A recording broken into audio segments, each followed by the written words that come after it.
अरावली में कोई भी रिलैक्सेशन नहीं दिया गया है। पहली बात, अरावली भारत के 4 राज्यों में है, दिल्ली, हरियाणा, राजस्थान, हरियाणा और गुजरात। टोटल अरावली 39 डिस्ट्रिक्ट्स में है। अरावली की पिटीशन 1985 से चल रही है। इस पिटीशन में चलने के बाद अरावली में माइनिंग के स्ट्रिक्ट नियम होने चाहिए, इसके हम भी पूरी तरीके से समर्थन करते हैं। सुप्रीम कोर्ट ने चारों राज्यों को कहा कि अरावली की सेम डेफिनेशन होनी चाहिए। सेम डेफिनेशन में 100 मीटर को, जो कि 1968 का जो जियोलॉजी का स्टडी है रिचर्ड मॉर्फी, उसके कारण है। कुछ यूट्यूब चैनल ने और कुछ लोगों ने एक कंफ्यूजन खड़ा कर दिया कि 100 मीटर का अर्थ होगा टॉप के 100 मीटर। ऐसा नहीं है। उसका जो बेस स्ट्रक्चर है, जो पर्वत का बेस स्ट्रक्चर है, अगर वो जमीन के अंदर भी 20 मीटर है, वहां से लेके 100 मीटर तक प्रोटेक्शन है। तो जो 100 मीटर का प्रोटेक्शन है, जो लोगों ने कंफ्यूजन करा है कि मतलब ऊपर का 100 मीटर है, नीचे खुदाई कर सकेंगे, वो नहीं है। मैं आपको फिर क्लियर कर रहा हूं। 100 मीटर का अर्थ है टॉप 100 मीटर से बॉटम के अंदर तक जो उसका पूरा फैलाव है। पहाड़ी तो ऐसे होती है, तो उसका बॉटम तो बड़ा होता है, जहां तक उसका बॉटम जाएगा वहां से लेके 100 मीटर तक प्रोटेक्शन है।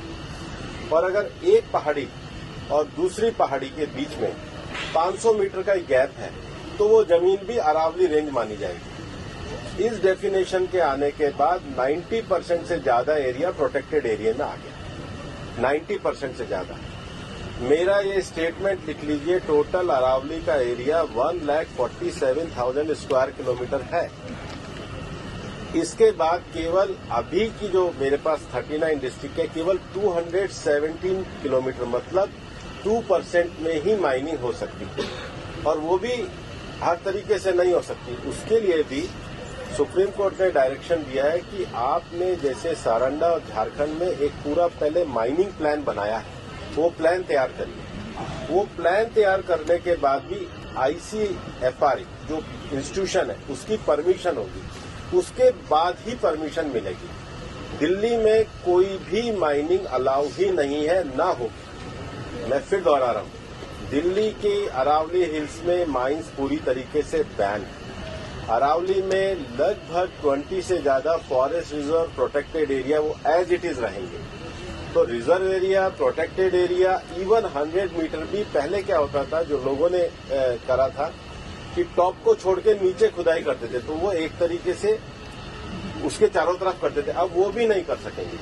तो मुझे लगता है सुप्रीम कोर्ट ने जो निर्णय दिया है, ministry of environment, survey of India, geological survey of India, और जियोलॉजिकल सर्वे ऑफ इंडिया में जो इंटरनेशनल स्टैंडर्ड है रिचर्ड मॉर्फी, उसको दिया। उसके बाद भी मामला सुप्रीम कोर्ट में है। हम पूरी तरीके से सहयोग करने के लिए तैयार हैं। पिछले 2 साल से लगातार स्वयं प्रधानमंत्री जी ने अरावली में वृक्षारोपण किया है। ये सरकार पिछले 2 साल से ग्रीन अरावली का मूवमेंट चला रही है। मैंने खुद ने पिछले दिनों उदयपुर में सारे डीएफओस की, मतलब चारों जिलों के 39 डीएफओ की मीटिंग करी है।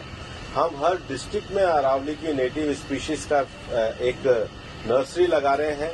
हम ग्रीन अरावली के लिए प्रतिबद्ध हैं। ये एक झूठ फैलाया जा रहा है। और सबसे बड़ी बात है कि ये जो रिपोर्ट है, ये 2006 से राजस्थान में ऑलरेडी लागू है। इसमें कुछ भी एडिशन नहीं किया गया, बल्कि अरावली के टॉप से लेके और जमीन तक, मतलब जमीन से पूरा ऊपर 100 जो स्ट्रक्चर है, वो सारा प्रोटेक्टेड की श्रेणी में आता है।